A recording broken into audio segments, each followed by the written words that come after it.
Hi everyone, welcome to my series of lectures. I am Saujanya. Today I am going to discuss a topic of advertising and brand management for MBA 4th semester students, and in this particular video we are going to discuss advertising budget, and these are the topics that are going to be covered in this video.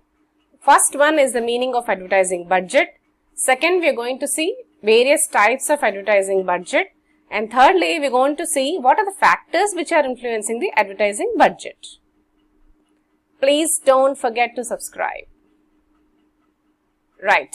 So, we are going to discuss the meaning of the advertising budget. So, you all might be knowing about the word budget, and regarding advertising budget, it is the amount of money that can be or has to be spent on advertising of a product or a service over a certain period of time, right?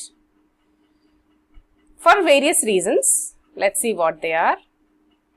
First, as you all might be fond of advertising, the first purpose for spending the advertising budget is to promote the brand, to reach the target consumers, to clinch high amount of sales, and also to ensure reasonable profits to the company. If there is no advertising, it will be difficult for any company to make its product available or tell about it, or maybe make it away to the various consumers. So for that reason, advertising is very important, and every organization has to allocate some amount of budget over a certain period of time for doing all these reasons. Right. So let's quickly see what are the different types of advertising budget. Okay. Right. So, as you see on the screen, the first one is the percentage of sales volume method. Then you have the competitive parity method. Then you also have the historical method. The fourth one is affordability method.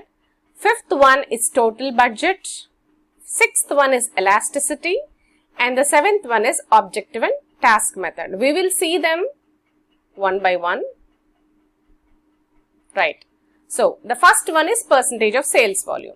So, actually there are two ways of establishing the budget. You can do it on two ways. One, you can have the advertising allocation as a fixed percentage of past sales. For example, all of you might be using different kinds of mobile phones, right, from Apple to Xiaomi to Nokia to OnePlus or whatever.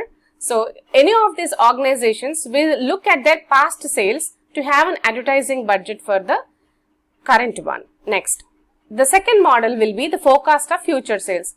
If a new brand is entering the market, then they will have to think about what we have to do in future, and we have to forecast the future sales, and as per that we need to be planning our budget, right? So, as I told you, there are two ways of establishing an advertising budget according to the percentage of sales method. To calculate advertising allocation as a fixed percentage of past sales, and forecast of future sales is also made, and advertising budget is calculated as a fixed percentage of that particular amount, right? So, this approach can be followed by organizations which are operating in markets with two things. One, stable, and second is predictable sales pattern. As it is simple in application, all the small business organizations can easily use this particular method. So, as we saw, the first method of advertising budget allocation is percentage of sales volume. Now, we will go to the second method, competitors, right? So, in the competitive parity method, this approach ties its budget to the rupees or percentage of sales which are spent by the competitors. So, this approach tries to match the competitors' outlay and meet the competition either on absolute or relative basis. So, the assumption is that there is some industry average. For example, if you take some beverages like, Coca-Cola, Pepsi, or, Paper Boat or something like that, then whatever Coca-Cola is spending, Pepsi would also want to spend the same thing. Or if you take any other brands of clothing like, Wrangler, Wrangler or Levi's, if one is spending an amount of money, similarly the other also would try to follow the same thing, right? So, organizations following this approach compare their advertising spending with that of its competitors. So, we have seen two methods by now, right? We will go to the third method. So, historical method. As the name indicates, in this method, last year's advertising budget is adopted with the for the year with a view that practically no change has taken place in the market and the market growth is slow, which does not justify any addition to the budget. Say for example, if a company feels there are no much changes, why should we change the advertising budget as such? Whatever was allocated last year, we can follow the same norm. So, last year's advertising budget is the major criterion for this method, which is called the historical method. The next one is the affordability method. In the affordability method, as we see, every organization, basing on what they can afford, try to have their advertising budget. So, for small business organizations, it's difficult for them to invest heavily. So, they can actually go by what they can afford to put. Next comes total group budget. If the organization is very big, say it's a big conglomerate like, Tata or somebody who have got multi-locations and multi-product lines like Hindustan Unilever, some amount of money is decided and, every unit or every location or every product line, for example, needs to receive some share in the advertising. So, they will be planning a total group budget for the entire organization. Next comes our elasticity method. As per this method, as you see, seasonality and purchase cycle are very important, meaning elasticity. Suppose if it is a season of summer, generally ice creams or cold drinks would move fast. So, as per that, the organizations would try to pump in a lot of money. Similarly, if it is a rainy season, then, probably tea, biscuits along with tea, or, something like, soup packets of Nords or Bambino would do very well during this period. So, for them, they need to push it very fast during that period. Then, it also depends on the purchase cycle. When is the consumer trying to buy it more? We see so many types of offers throughout the year. Like, for example, some organizations try to say that, it is Wednesday sale, or, it is Jan 26th sale, or Ashadam sale, or Adi sale, or things like that. Then, objective and task method. So, this approach involves setting marketing objectives based on the tasks that the advertising has to complete. So, these tasks can be anything. Like, for example, certain amount of increase in sales, profit should be increased, or any kind of marketing activity that is generated by the campaign. So, as per their objective, they will keep the advertising budget.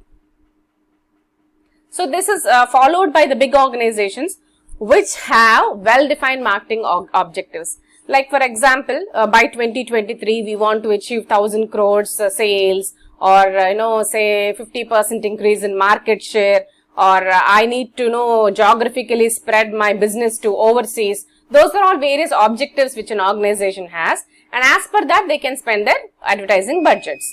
So, this approach is followed by big organizations having well-defined marketing objectives and business goals. And following this approach, advertiser can correlate its advertising spending to marketing objectives. Right. So, we have seen all the types of marketing advertising budgets till now. Now, we will see what are the factors which are influencing the advertising budget. Right. So, the first one is the corporate objectives. So, as you see, the corporate objectives, the competition and the clutter, the product life cycle, the frequency of advertisements, the market share, the type of the product you are selling, and the importance of middlemen, all these factors influence your advertising budget. We will see one by one. Right.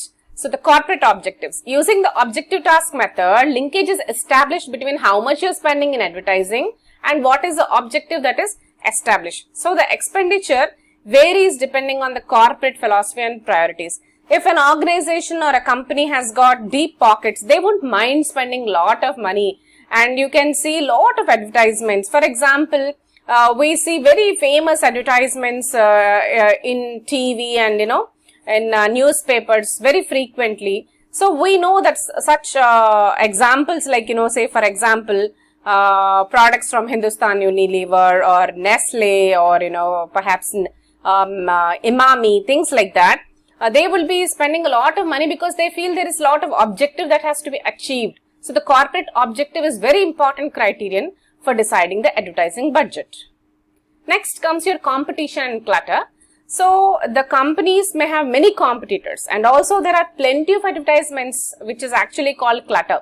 So, if they have to cut that clutter, it's very important for the advertising budget to be increased.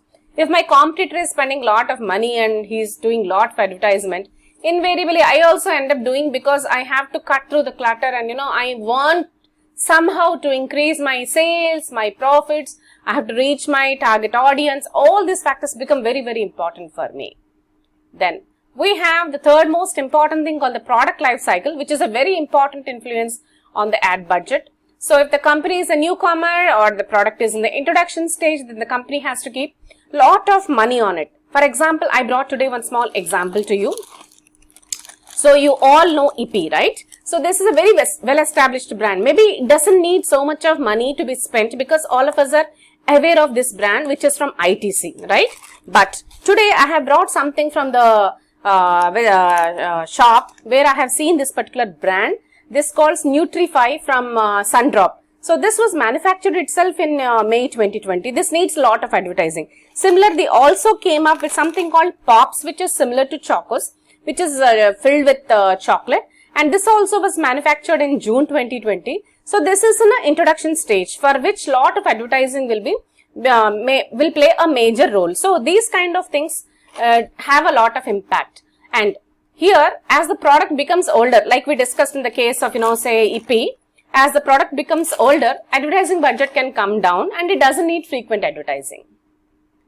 Then next comes the frequency of advertising. This means the number of times it has to be advertised.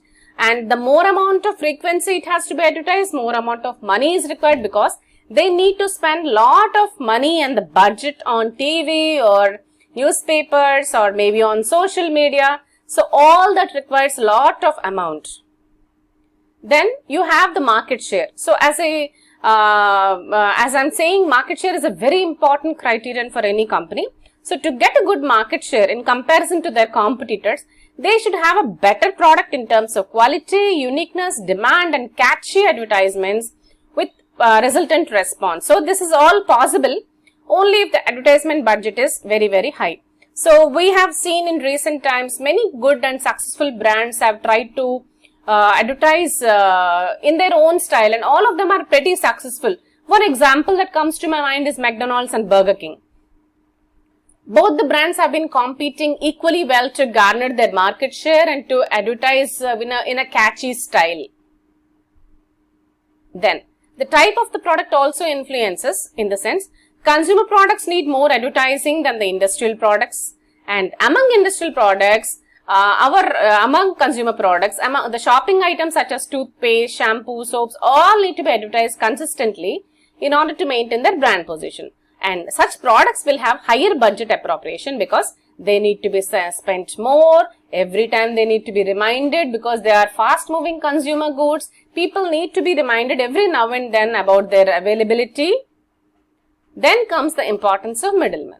In product categories where middlemen or retailers have to push the product, manufacturers may prefer to spend more on dealer commission than advertising. So you have to decide whether your advertising support is required for the middleman.